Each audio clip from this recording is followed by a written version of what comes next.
mti wenye matunda ndio unaopigwa mawe bwana. Lazima ufike mahala uwe makini. Sio tu bodyguard, hata kama unaweza kuwa nayo kiunoni, vaa kabisa uwe nayo. Yaani wakati unatembea uwe na akiba kiunoni. Kikiwaka unajilinda.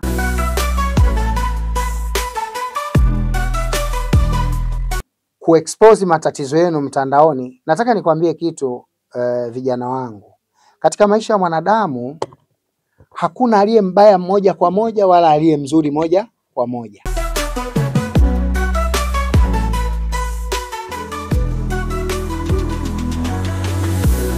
Na kutokana na hiki ambacho kwa sasa hivi kinaendelea, watu wanatumia gharama kubwa katika ndoa zao, lakini baada ya siku 2 siku 3 wanaachana na imekuwa ni kawaida kabisa. Sasa tukijaribu pia kuangalia hawa watu maarufu ndo kabisa huko hali imechafuka kuliko. Tuko na Dr. Sule, pengine mtazamo wake ni upi na nafikiri labda ni kwa nini kwa sasa hivi kitu kimekuwa kama ni fashion tu hasa kwa watu maarufu hapo.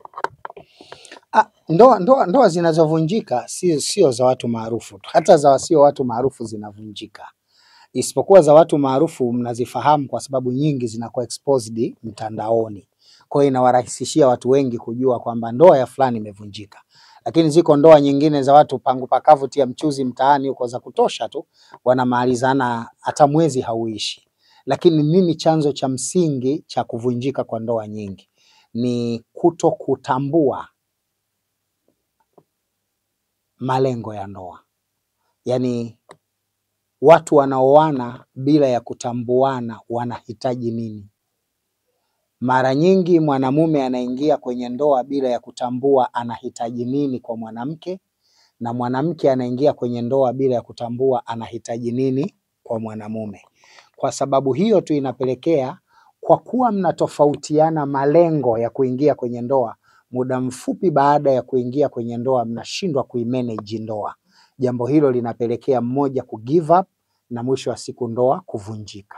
Kwa hiyo hii sababu ya msingi kabisa, watu wengi hawana elimu ya kutosha juu ya ndoa. Ndio maana imefikia mahali leo kuvunjika kwa ndoa kimekuwa kitu chepesi, kwa sababu wengi wao hawana elimu ya kutosha juu ya ndoa. Wazee wetu walitumia muda mwingi kufundisha mwanandoa kabla ya kuingia katika ndoa. Na watu katika dunia leo wengi wao wanaendesha ndoa kwa kutumia mitandao ya kijamii.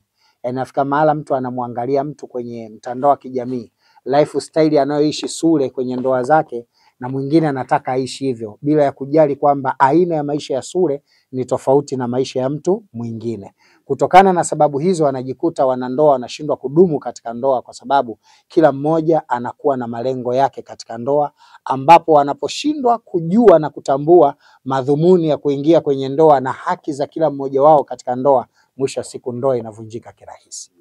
Naam.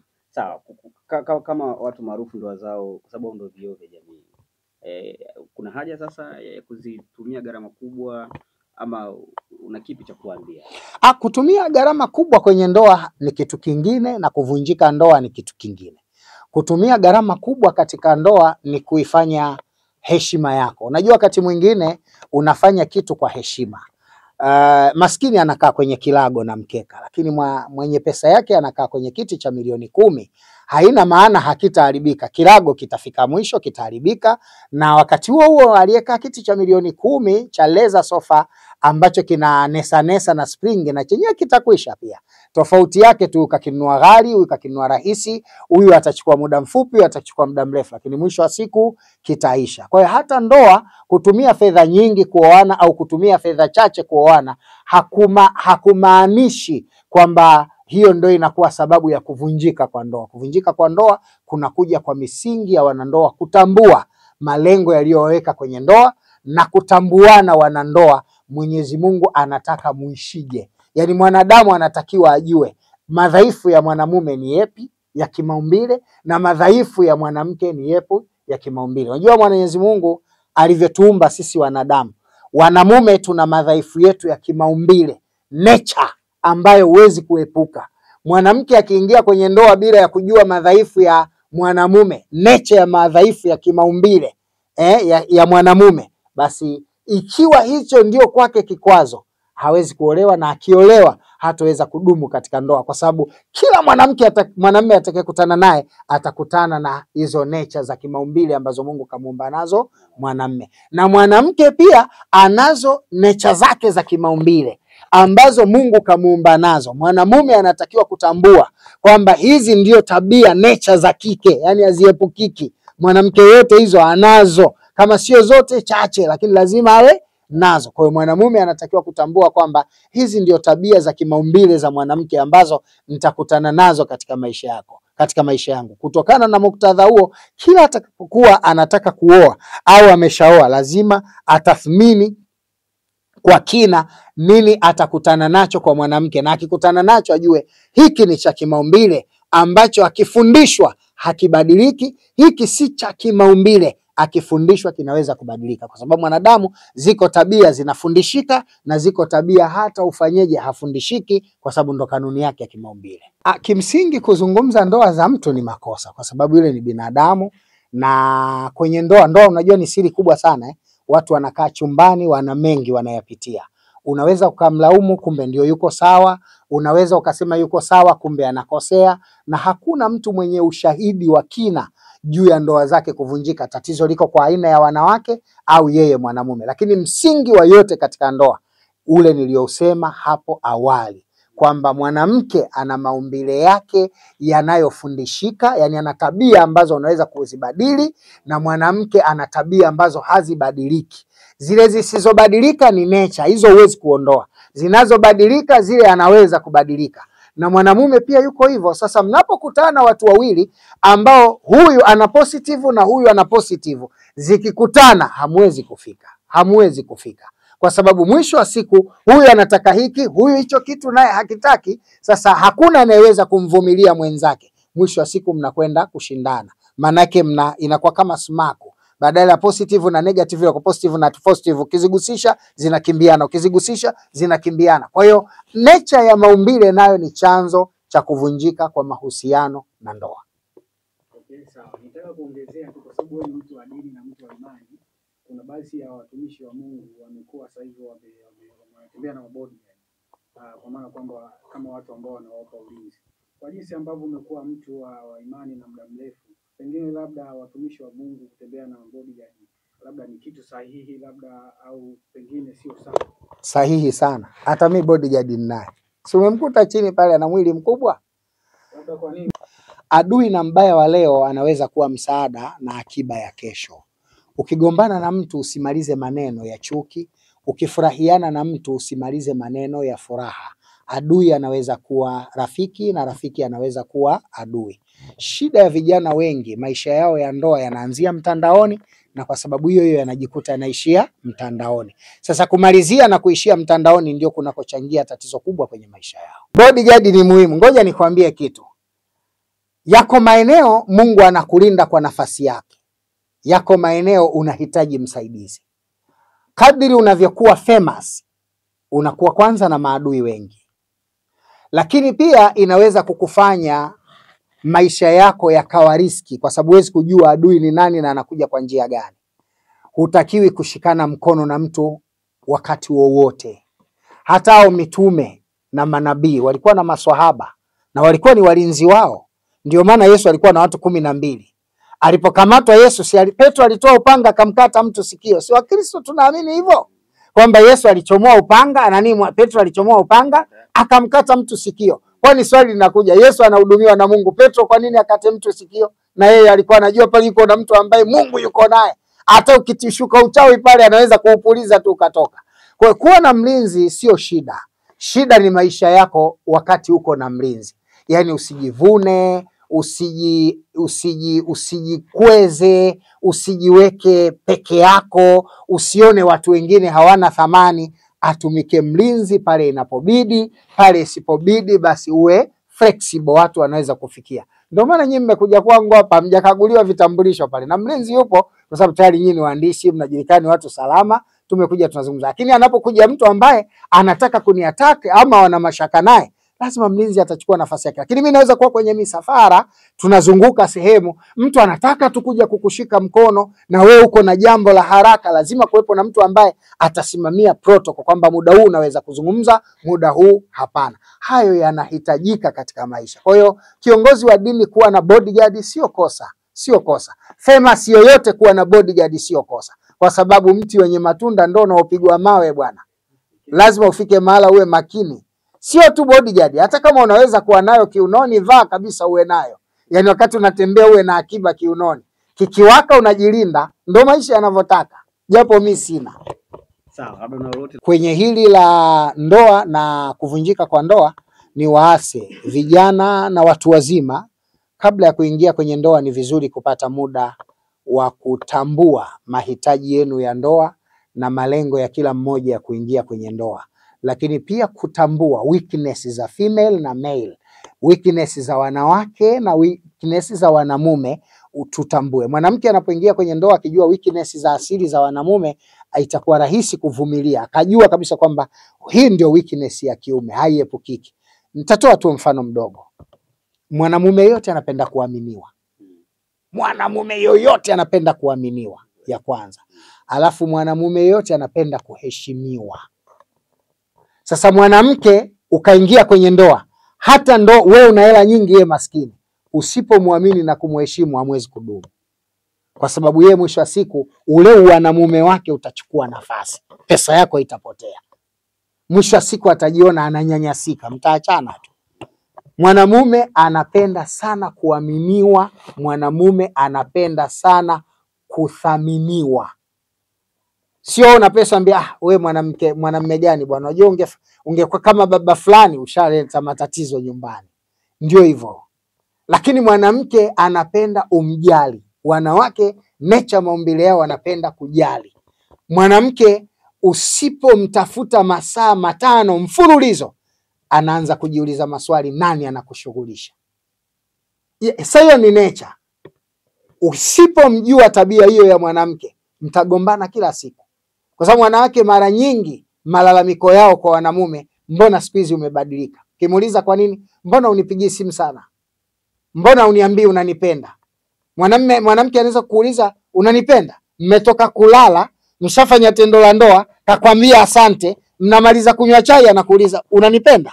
Yaani unajiuliza, haya yote tuliyofanya uone kana nakupenda. Ndio nature ama umbile. Unajua kuna vitu mtu unatakiwa tu utumie akili. Nani kati yetu hajawahi kupata matatizo katika familia yake chini ya utawala wa baba yake au mlezi wake? Nani? Kama utakuwa na maisha mazuri ya chakula, ipo siku ulicheleweshewa ada ya shule, ipo siku ulicheleweshewa gharama za matibabu, ipo siku ulikosa pesa za pocket money. Kwa kufanya hivyo ndio babako hafai?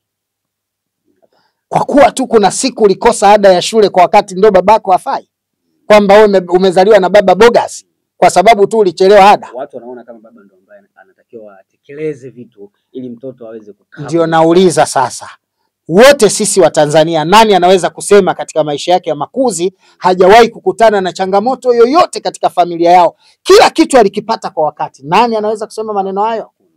Kwa kuwa hiyo ndo kanuni ya maumbile. Hata serikali inafanya pale inapoweza, ili nchi likubwa. Sio kila kitu kitafanywa kwa wakati. Rais hawezi kutoa ajira kwa kila mtu, na duniani hakunaga nchi hiyo. Mimi nataka mwanasiasa na madiplomasia hapa aniambie nchi gani wafanyakazi wake wote wameajiriwa na serikali? Ipi duniani? Nchi gani? Haipo.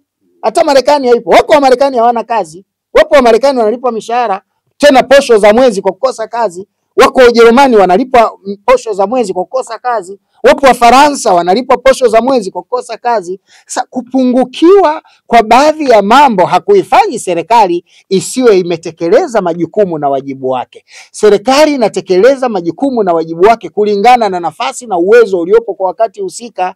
Unapoilaumu serikali kwa kila kitu ni sawa na kumpigia kelele babako kwa sababu gani ulala njaa siku moja, hali ya kuwa kulala njaa sio uzembe wa babako, ni kanuni ya Mungu. Kanuni ya Mungu. Mwenyezi Mungu alivyoumba kanuni wanadamu azipitie changamoto. Yaani hakuna nchi duniani inasema hakuna mtu ana shida yoyote, watu wote ni matajiri. Haipo. Hata hiyo Marekani unasikia imeendelea, wako watu ombaomba. Kama watu hawajui tuambie, si ambao tushakwenda Marekani, wako ombaomba Marekani. Si inaeleweka sawa sawa? Kwa hiyo watu wasidanganywe kwamba hii nchi ina maisha magumu. Mimi siku zote nawaulizaga watu, maisha magumu yaliyopo Tanzania unayalinganisha na nchi gani? Huyo anaye kuhadithia wewe useme Tanzania ina maisha magumu, wewe unayeng'ang'ana na kupiga kelele mtandaoni tuna maisha magumu, umeilinganisha na nchi gani? Yaani hata Kibaha maili moja hujafika na unataka kuonyesha Tanzania na maisha magumu. Unajua maisha wanayoishi wenzetu? Unajua kodi za nyumba kwenye nchi za wenzetu? Unajua gharama za mabando na upigaji wa simu kwenye nchi za wenzetu? Unajua kilo ya sukari na unga kwenye nchi za wenzetu? Unajua bei ya mafuta katika nchi za wenzetu? Unajua kiwango cha utendaji kazi ya mfanyakazi kwa siku katika nchi za wenzetu? Unajua kwamba Marekani, anapoishi Marekani, siku ya kupumzika ni Jumapili tu, mtu anafanya kazi zimerundikana, ana masaa 8 tu ya kupumzika, muda wote yuko kazini, na bado pesa anayoitumia analipa nauli, analipa renti ya nyumba, analipa umeme, analipa maji, anapata chakula, hana cha kuweka zaidi ya kusubiri posho atakazozipata mwisho wa mwaka, ambazo anaweza kuwa $10,000, $8,000, $15,000, ambayo ukiangalia majukumu na kazi anazofanya ni tofauti na Mtanzania. Watanzania tuna relax kwenye kazi. Ndio maana Marekani huwezi kumkuta mtu anakaa anaondoka asubuhi anakwenda kwa rafiki yake kupiga story. Hakuna kitu kama hicho Marekani. Mtu akiamka asubuhi, ratiba ya siku 7 masaa 24, kila dakika na sekunde ina kazi yake. Tanzania unaweza ukakaa asubuhi huna kazi ukaenda kupiga ombea kijiweni na ukarudi na 10,000 na watoto wako wakala. Unaposema Tanzania ina maisha magumu, unalinganisha na wapi, mjinga mkubwa? Yaani kwanza jiulize unalinganisha na wapi? Au wanakupeleka tu. Wenzako wanakuambia maisha magumu, wanataka kiwakishe, wana vitu nyuma yao. Kuna watu wanawapushi nyuma yao. Iko ajenda nyuma yao inawapushi. Na haya ndio aliyasema Mwalimu Nyerere, kuna wanasiasa wana tabia za kimalaya malaya. Wananunulika, wakipewa fedha wanakubali kuuza utu wao, kuuza thamani yao, kuuza nchi yao, kuuza brandi yao kwa sababu ya umalaya wa kisiasa. Huo ndio ukweli. Sawa, tumalizie hapo. Sasa unawaambiaje vijana sasa? Yaani watengeneze motivation. Watengeneze Tanzania ya leo na ya kesho. Tanzania ya leo inahitaji amani, Tanzania ya kesho inahitaji utulivu. Wazee wetu wangeivuruga miaka 20 iliyopita, kizazi cha mwaka 2000 leo kisingekuwa na uhuru wa kusoma, uhuru wa kufanya kazi, uhuru wa kusema. Hata yeye anayofanya mtandaoni angevurugwa, na sisi tungekuwa kama unavyoona Kongo. Saizi kila mtu atafuta begi lake mahala pa kuishi, unabebwa kwenye lori utafikiri kuni, unabebwa kwenye lori kama mawe makubwa ya kujengea nyumba, unaenda kupelekwa kwenye kambi za wakimbizi ili ukaishi maisha ambayo hata choo cha kujisaidia pia hakieleweki. Kwa hiyo mimi niwaambie wa vijana waache ujinga, wasitumike na watu wachache wanaotumika na mabeberu na mabwana zao nyuma ya pazia. Niombe tu kunitafuta kwangu, hakuna shida, karibuni. Sisi tunatoa huduma za matibabu ya magonjwa ya kibiolojia na matatizo yasiokuwa ya kibiolojia wakati wowote. Tunapatikana Ilala Bungoni, Sharif Shamba, nyumba namba 3, kwa watu wenye matatizo mbalimbali. Wewe nitafute, namba zangu 0710800400. Kwa wale wanaotaka kupiga kutoka nje ya nchi ama WhatsApp nje ya nchi ni +255 710 800 400. Alama ya kujumlisha 255 710 800 400. Ukipiga hiyo namba unanipata. Karibuni. Namna hiyo. Sawa, mtazamaji, bila shaka umeweza kupata mengi sana kutoka kwa Dr. Sule, na amekurahisishia hapo mwishoni kabisa hata njia ya kuweza kumfikia moja kwa moja kutokana na mahitaji ambayo unayataka. Sisi waandishi wa habari hapa tulikuja na haya ambayo tuweza kukusogezea kwa ukaribu, na bila shaka umeweza kujifunza na kuelewa mengi zaidi kutoka kwake. Tutarejea wakati mwingine pale ambapo tutapata uhitaji wa kihabari tena kutoka kwake ili aweze kuelimisha umma. Asante na kwaheri. Usiache kusubscribe, kushare, kucomment na kulike.